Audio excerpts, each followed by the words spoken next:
for myself and for our nation, I want to thank my predecessor for all he has done to heal our land.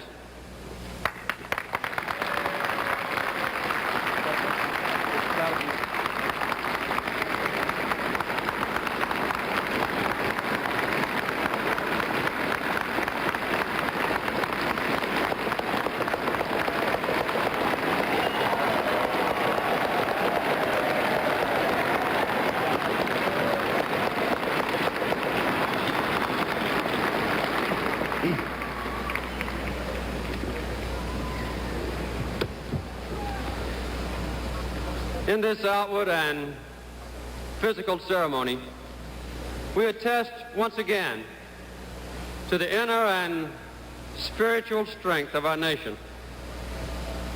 As my high school teacher, Miss Julia Coleman, used to say, we must adjust to changing times and still hold to unchanging principles.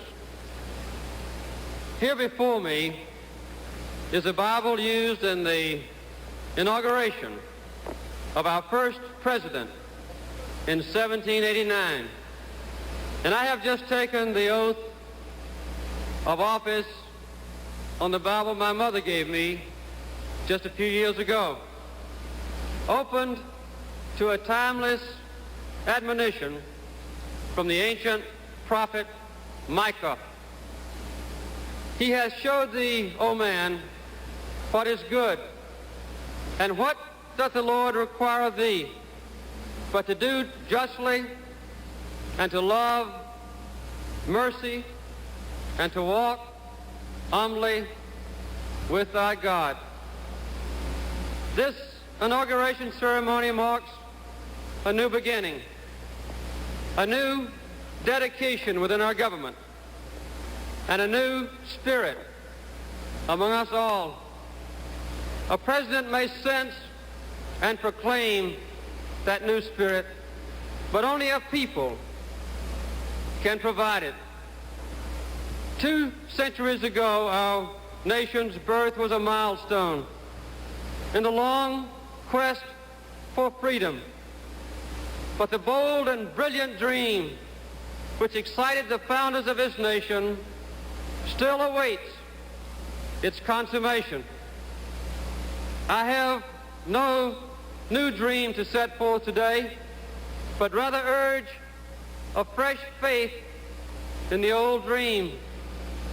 Ours was the first society openly to define itself in terms of both spirituality and human liberty. It is that unique self-definition which has given us an exceptional appeal, but it also imposes on us a special obligation to take on those moral duties which, when assumed, seem invariably to be in our own best interest. You have given me a great responsibility to stay close to you, to be worthy of you, and to exemplify what you are. Let us create together a new national spirit of unity and trust. Your strength can compensate for my weakness, and your wisdom can help to minimize my mistakes. Let us learn together and laugh together and work together and pray together, confident that in the end we will triumph together in the right. The American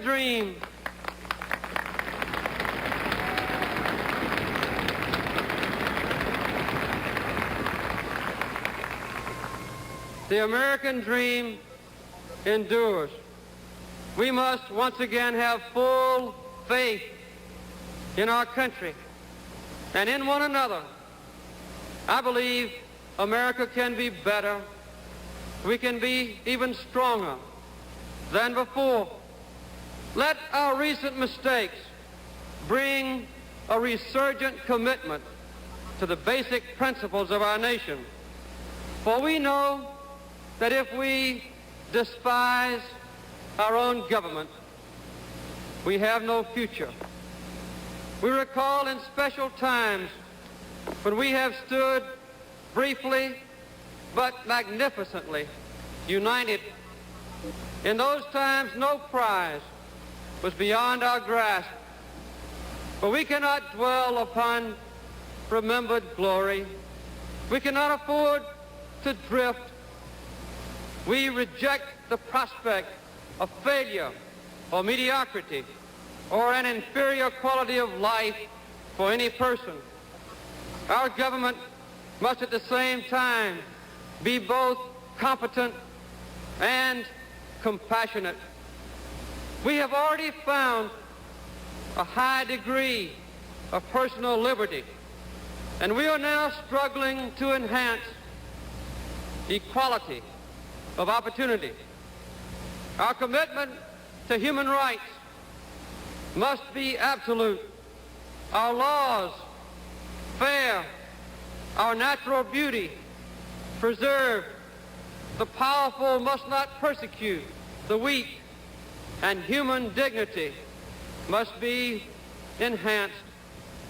We have learned that more is not necessarily better, that even our great nation has its recognized limits, and that we can neither answer all questions nor solve all problems. We cannot afford to do everything, nor can we afford to lack boldness as we meet the future. So together, in a spirit of individual sacrifice for the common good, we must simply do our best. Our nation can be strong abroad only if it is strong at home. And we know that the best way to enhance freedom in other lands is to demonstrate here that our democratic system is worthy of emulation. To be true to ourselves, we must be true to others. We will not behave in foreign places so as to violate our rules and standards here at home. For we know that the trust which our nation earns is essential to our strength. The world itself is now dominated by a new spirit. Peoples more numerous and more politically aware are craving and now demanding their place in the sun, not just for the benefit of their own physical condition, but for basic human rights. The passion for freedom is on the rise. Tapping this new spirit, there can be no nobler nor more ambitious task for America to undertake on this day of a new beginning than to help shape a just and peaceful world that is truly humane. We are a strong nation, and we will maintain strength so sufficient that it need not be proven in combat. A quiet strength based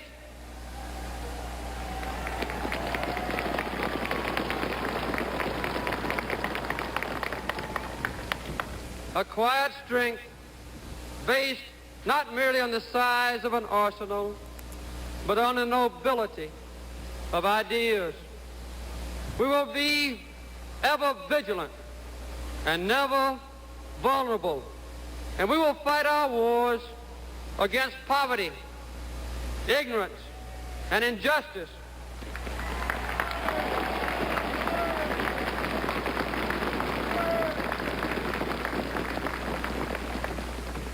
For those other enemies against which our forces can be honorably marshaled. We are a proudly idealistic nation, but let no one confuse our idealism with weakness. Because we are free, we can never be indifferent to the fate of freedom elsewhere.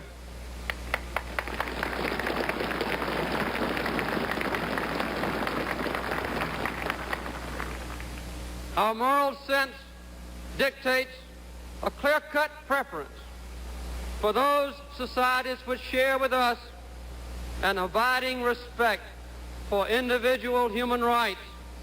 We do not seek to intimidate, but it is clear that a world which others can dominate with impunity would be inhospitable to decency and a threat to the well-being of all people.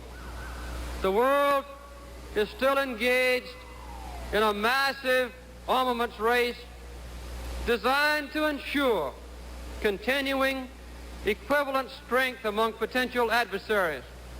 We pledge perseverance and wisdom in our efforts to limit the world's armaments to those necessary for each nation's own domestic safety. And we will move this year a step toward our ultimate goal, the elimination of all nuclear weapons from this earth.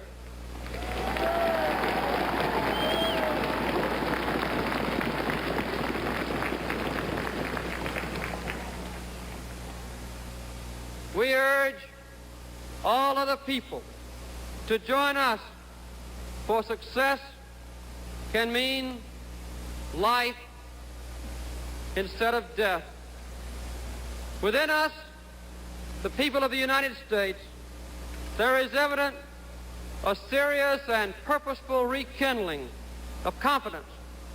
And I join in the hope that when my time as your president has ended, people might say this about our nation, that we had remembered the words of Micah and renewed our search for humility, mercy, and justice, that we had torn down the barriers that separated those of different race and region and religion, and where there had been mistrust, built unity with a respect for diversity, that we had found productive work for those able to perform it, that we had strengthened the American family, which is the basis of our society, that we had ensured respect for the law and equal treatment under the law for the weak and the powerful, for the rich and the poor, and that we had enabled our people to be proud of their own government once again. I would hope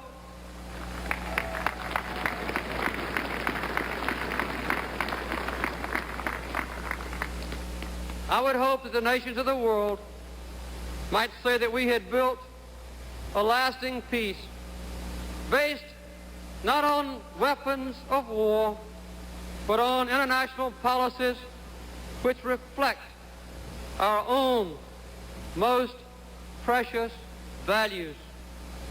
These are not just my goals, and they will not be my accomplishments, but the affirmation of our nation's continuing moral strength and our belief in an undiminished, ever-expanding American dream.